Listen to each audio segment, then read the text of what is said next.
Hey, everybody, welcome to Cocoism, the podcast. I'm Boots. And I'm Cocolicious.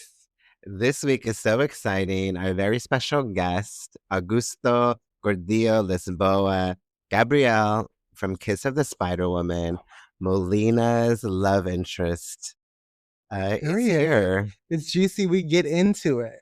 Let's get it. I mean, not Kim Kardashian, Kardashianika. I mean, why not? I mean, I feel like Kardashianica. Kardashianika on Call Her Daddy. I mean, that interview left me. What did it leak? Did you get a little bit that you're like, that's a bit? I got a bite. I got the Kim bite. I don't do a lot of Kim K obsessions. I mean, she's so beautiful. She's a hair goddess. She's a mom. The things, and I'm always so inquisitive these days about interviews and podcasts. I'm dorking out, as you might say, and the interview was excellent. Mhm. I loved the podcast, and Yeah. I'm always interested to hear what a parent is going through. An entrepreneur, a businesswoman, She's booked and busy. a mother, right? I mean, our mothers are so important, and it was a very truthful interview that Kim gave, and gave so much insight on what it takes to keep her businesses going, to keep everyone loved, under her roof in her home, and to honestly co-parent, but not co-parent, right? Period. I mean, she is raising the babies, as she said, and That's the tea. and that's the tea. There's somebody missing in the equation, and that's just what it is. And she's stepping up. She's stepping up, She's a mother. and she's working hard. She's taking care of her kids, and she is not bad mouthing anyone. No, and we will get into that on the episode. Yeah. Also, we end with Tiffany Totah, which, she is the resident therapist of this podcast, Cocoism. She gives the tea. She gives also what? I mean, the thought bubbles. Period. dot, dot, dot. Kim Nasha. I mean, Augusto. I mean, she's It's juicy. turning up this season is like bumping up. Period.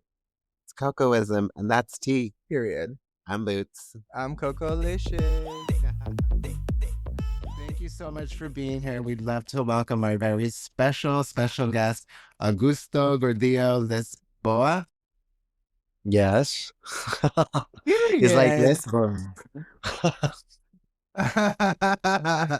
What a good morning. Thank you for being here. You're in the new film, Kiss of a Spider Woman.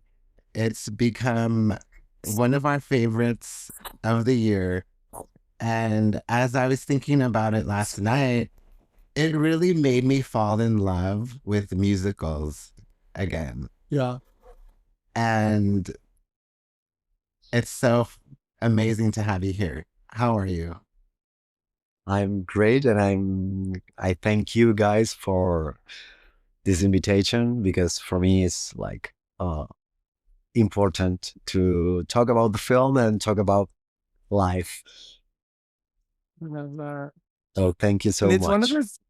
It's one of those movies that, when I heard it was coming out, I didn't hear much about it, right? It was all of a sudden it was out. I saw like maybe one preview, which I thought was like kind of amazing how they didn't give us a lot of advertisement beforehand. Because a film like this almost needs like this kind of like slow rollout, because it's such like a complex, dense story, right? And it's not Yeah. just a musical. It is like I feel like it's a love letter to musicals, but it's also like a love letter to like the queer community, to any community that is in need of love right now. That's what I really feel like it's geared towards, and I'm just so grateful, so grateful. I think that is necessary. Is a film that nowadays we are living like a hard reality, in the world. So I think this film is necessary right now because talk about love and talk about hate and violence also. So it's really Yes, cool. totally. Augusto, how did you get involved in the film? Well, first of all, they called me to casting, and they didn't told me that it was for this film. Mm. So mm, they were casting in Argentina and Uruguay, and then when they gave me the scenes, I cast for two characters, and for me, it was a moment that you are like not so confident, but Mm. I wanna thank Florencia, who was like the the casting director from Uruguay, and she told me like, you have to do this because it's important and you can do it. Because I did my Gabriel casting, and I also did a casting for K Pasa, who is a character, is a drag queen who sings and dance. And there is not right now in the movie, but when the movie goes to the platforms or X-ray, you're gonna see this character who calls K Pasa, who it's amazing. And Wow. I was so afraid because I have to act in a language who is not my language. I speak Spanish, but also I had a I was afraid to dance, to sing, because there is a lot of years I didn't do that, you know. And mm, then I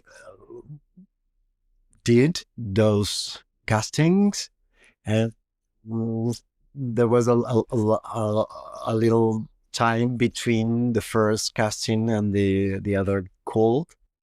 And when they called back me, I realized that I I I will perform in front of Bill Condon and the Mm. producers, and I have a fun. I know Bill Condon from before, you know, but I didn't had in my head his face.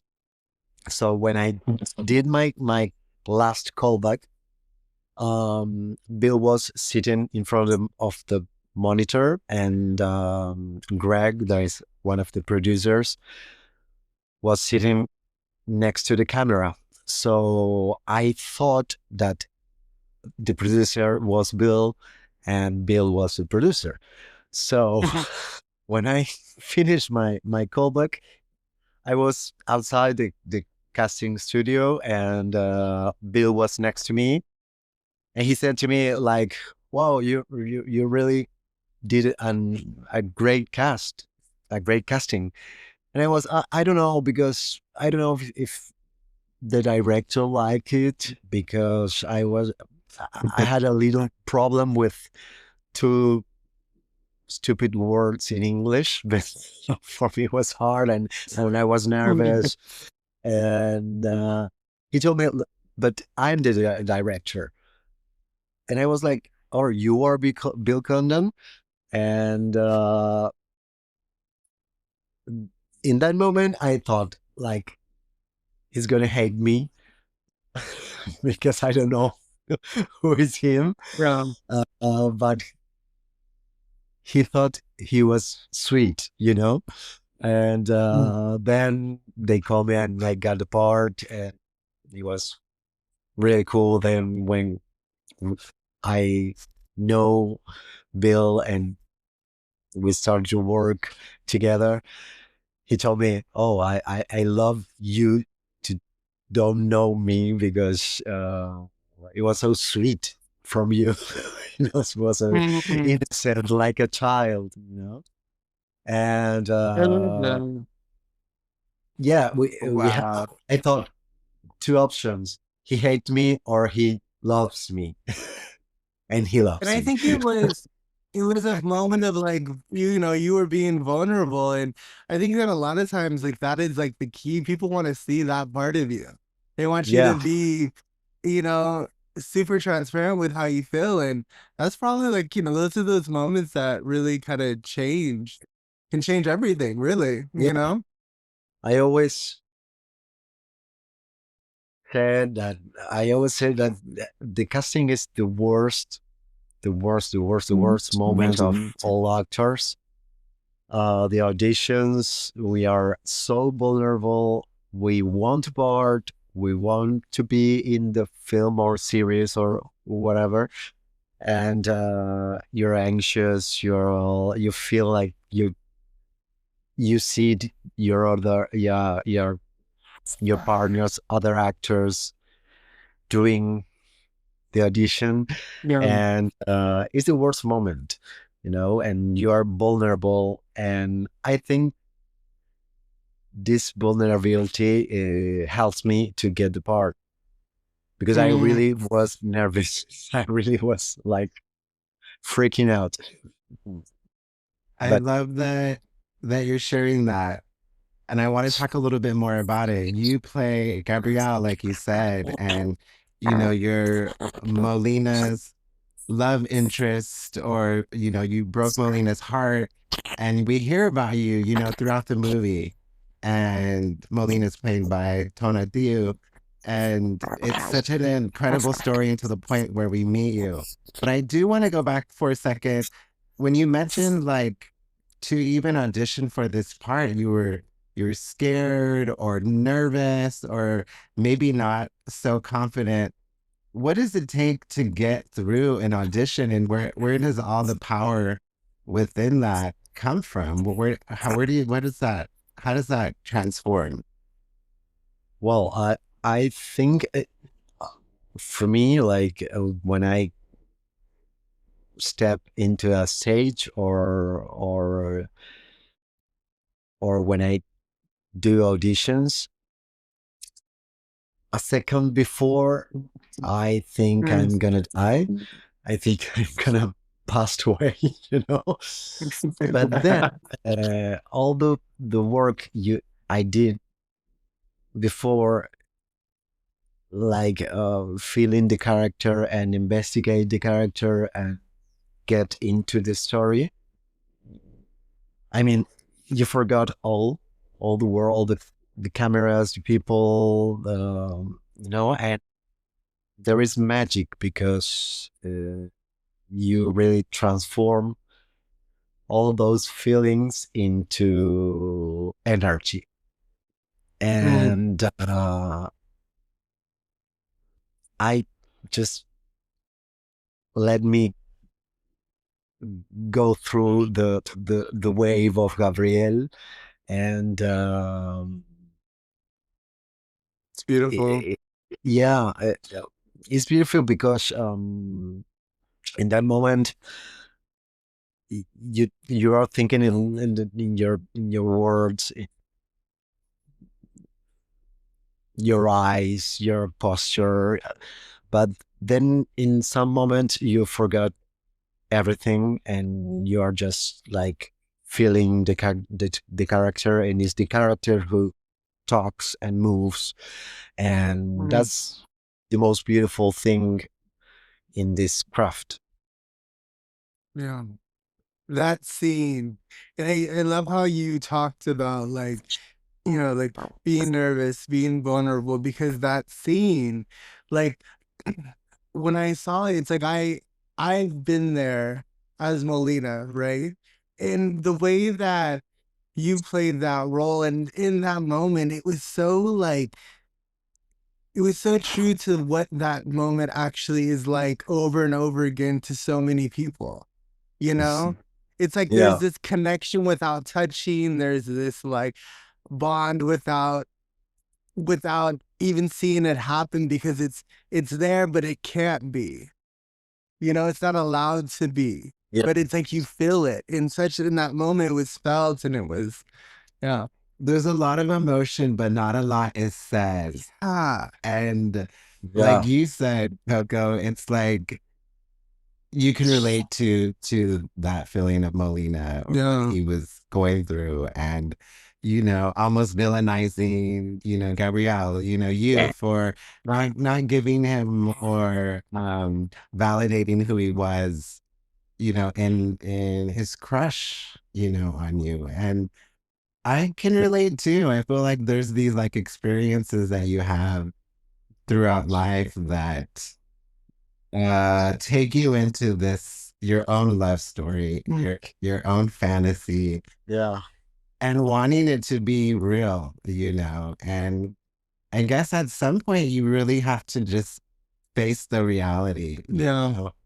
Gabrielle maybe was just a loving person that saw something very special, in Molina, whatever the case was. And when you finally got on screen, it was Wow, we're really going through some growing pains here on this new moon on this podcast. But soon, Augusto from Kiss of the Spider Woman, the amazing talent, will be back for part 2 of the interview. and sorry again for the technical difficulties, and thank you, Augusto, for being on the podcast. We can't wait to have you back. Okay, Kim on Call Her Daddy. First of all, I wasn't ready for this. I mean, Call Her Daddy, she stepped her up. She stepped it up, honey. She stepped it all the way up. She has grown. She has got her funding in order. She has got her guests in order. And I am a fan. And I am a fan not only because she's getting the juicy people, but she got Kim.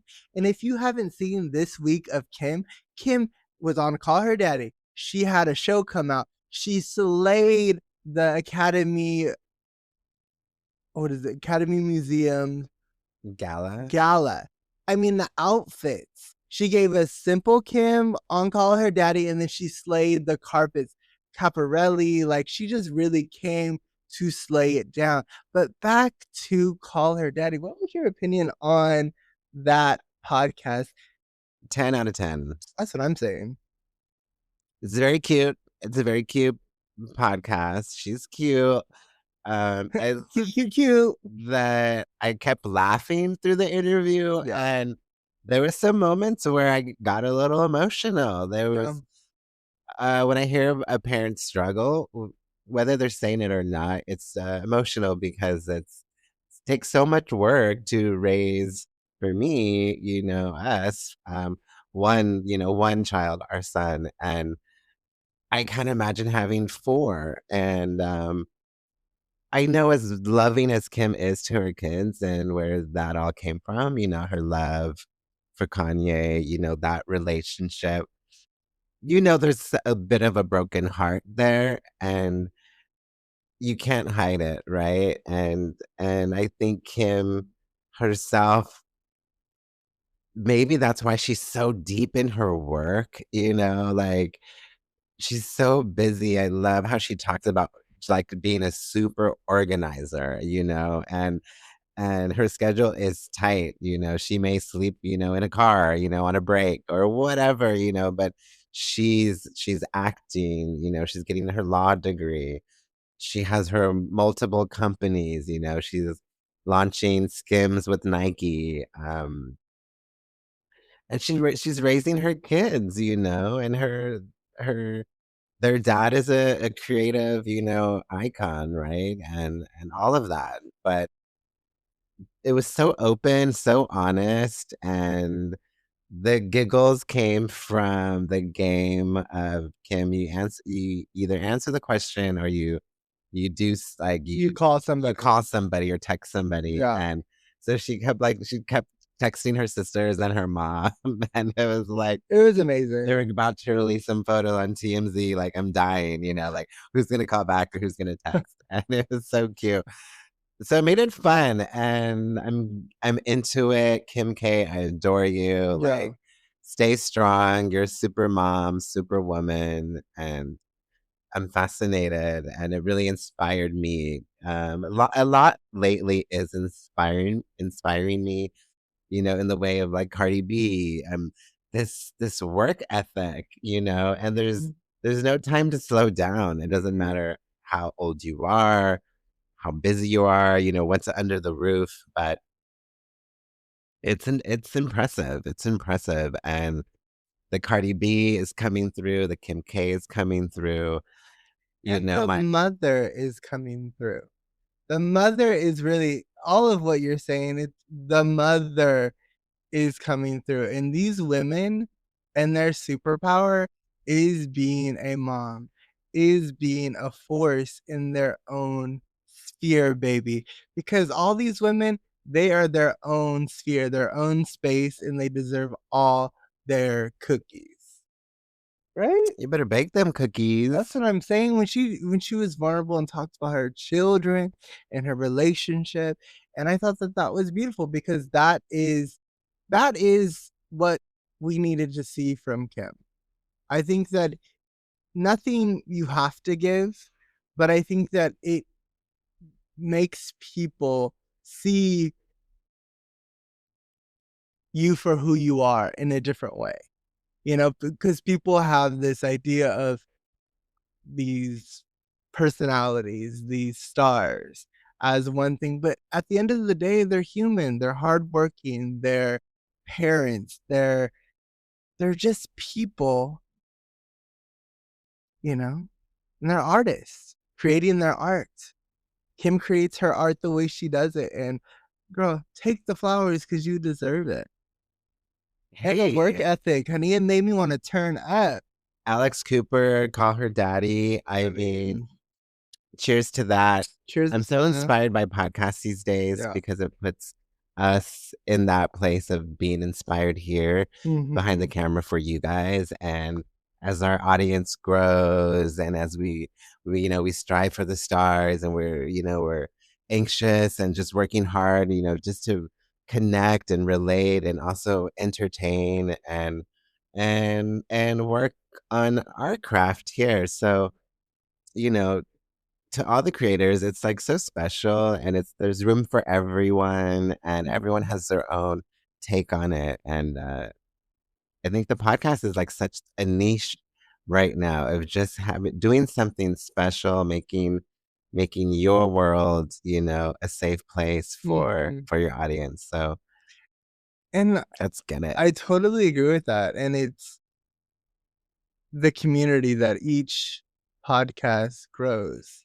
That's what it's about. It's about the community. It's about connecting with like-minded people that are into whatever you're into, that like whatever you're saying. And I love how you said it's about there's room for everyone in every field. So if someone says there's no room for you or that's a flooded market, make your own space. Make your own space, like Kim said in her interview. She said that when they did season 1 of Keeping Up with Kardashians, she was like, I wanted to be famous.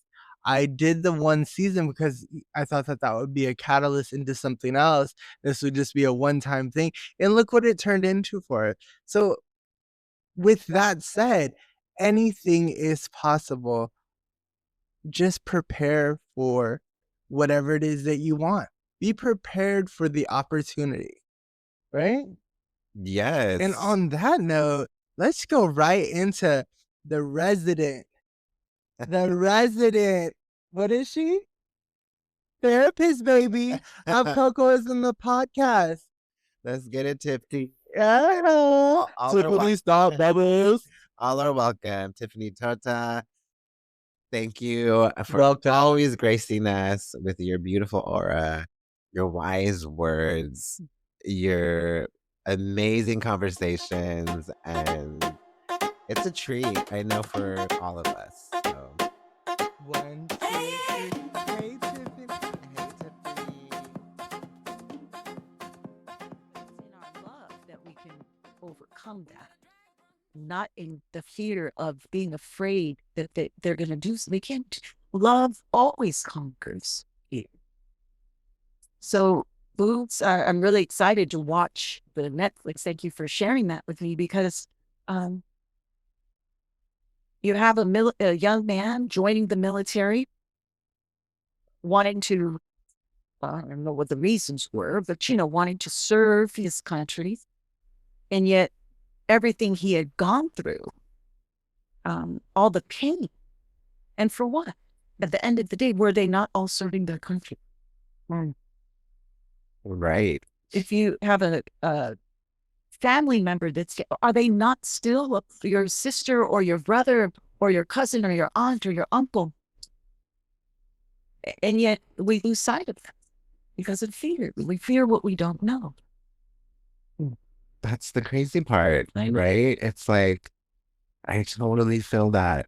Miles Heiser is the lead actor in the show. I'm excited for you to watch. So I want to chat a little bit more with you a little bit later.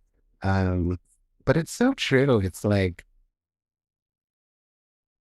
just the acceptance of being, right? And no matter what that is, you're there for a purpose. Like, you're there to serve your country. You're showing up to do your job. That's right. And that's all it really should be. But the feeling of moving backwards, it's pretty wild. It's pretty wild, right? But what are the gifts in that we really do get to share that with our son? That it sparks another conversation when we're watching this show with him. Like, he's like, is that real? Is this true? And it's like, I talk to Coco all the time about Matthew having two gay dads, and we're different ages, different generations, and we both had our struggles. And I can talk to my son about that, and so can Coco, and I think he gets it. Obviously he's very intelligent. But it's interesting to see a production, on TV that explains it in a different way. That's he's seeing people that are more his age, and there's a little bit, I think, of truth being sparked in him of like, damn, like, okay, this is real. There's aspects of reality here because he may be experiencing some of those, whether it's discrimination for having us as his dads, right? Whether it's confronting someone a little bit different in his school and seeing how they're treated, and so like the value, it's like kind of balancing like the value and the setback all in the same line. It's fascinating. So it's just so true. It's watching this with him and the questions that he asks, it's a bit shocking because he asks questions and you forget sometimes that like this little human hasn't really seen all of the things that the world has been, is now, all of that. And you hear these questions and it's almost beautiful to be able to answer them in the way that we can answer them. Because I think little man being raised by two men that are gay is a very different uh upbringing, you know? I think it's very, especially with us specifically, I think that the way we raise them is very, like, very open with a lot of things. And, to the point where, I feel like every time we have therapy, it's like, there's we're just inching forward with, like, we're all learning something. We're all just, the questions that he asked, we're all just like learning just a little bit more, and we're just a little bit more prepared for the next day.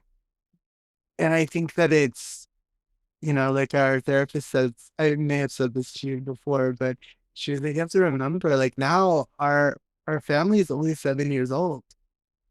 And like, all three of us had lives before we were together.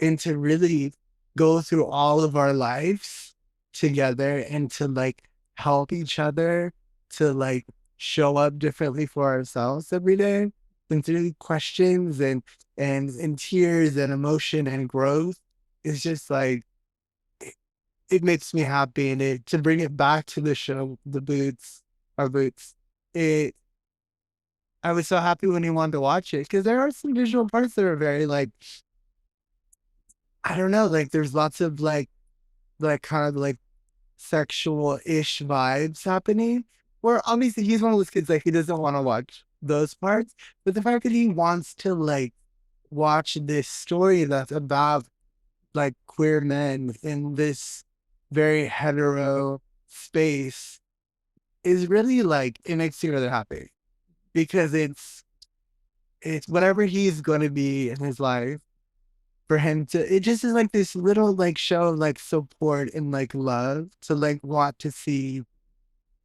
what they are going through. Even though it's totally different than what I went through, there's parts of it that are the same or can be compared, This is so awesome, because what you guys are talking about is doing the work, right?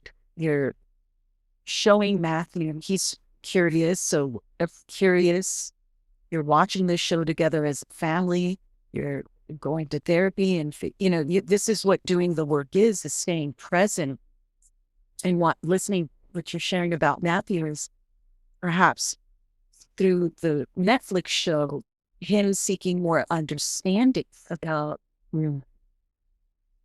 I know it's different, but seeking some understanding of what's it like to be, a gay man, not just in the military, but just in general. And I think that children, because they forget, I mean, they really don't know. There's no, as a brief example, Sati was watching a Britney Spears music video, and she said, "Mommy, nobody has phones. There's not one phone in the audience." And for her, there was such a disconnect. And for Matthew, perhaps because of the safe environment you guys have created for him, we live where we live, that the exposure of what gay men outside of what you've, like, there would be a disconnect for him to see the discrimination. Is that Right. I'm not saying he doesn't see it. No, I think you nailed it on the head. But Yeah. and so And that's how you worded that, and it's, just kind of explain that. It's true. I mean, it's in many ways, and we can only be here for our kids, right? To get through these tough times that we are in today. And there's so much always coming at us. I love that we get to be here together to share these experiences. You give us so much to take with. I know that the audience really loves you here. And No, they do. The numbers show. and well, I love being here. The numbers show. Oh, well, that's Yeah. I just love the energy of being able to just I appreciate the two of you because I can be in the fullness of who I am to share my thoughts and my experiences. And I feel so seen here too, to be able to have the freedom to be able to say some of these things where to other circles would be quite hostile, some of the things so, or some of the thoughts or reflections. So, this is where synergy and coming together. You give me so many mic dropping moments. I feel Like we could like spend a whole hour just doing takes on like one-liners. Tiffany, thank you for being here today, for being in our lives. It's fun to do too many things with you. Yeah. And you. That's for you. So let's be Too many things. Too many things. too many things together. Together.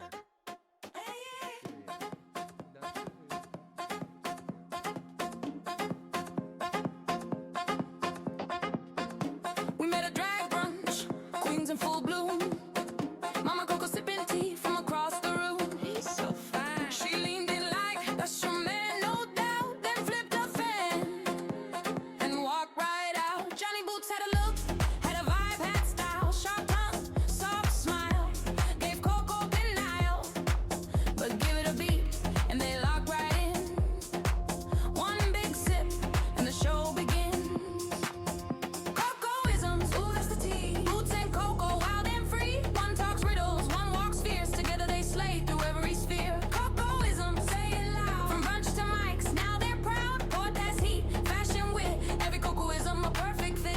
Cocoisms, ooh, that's the tea. Boots and cocoa, wild and free. One talks riddles, one walks fierce. Together they slay through every sphere. Cocoisms, say it loud. From brunch to mics, now they're proud. Pour that's heat, fashion wit. Every cocoism a perfect fit.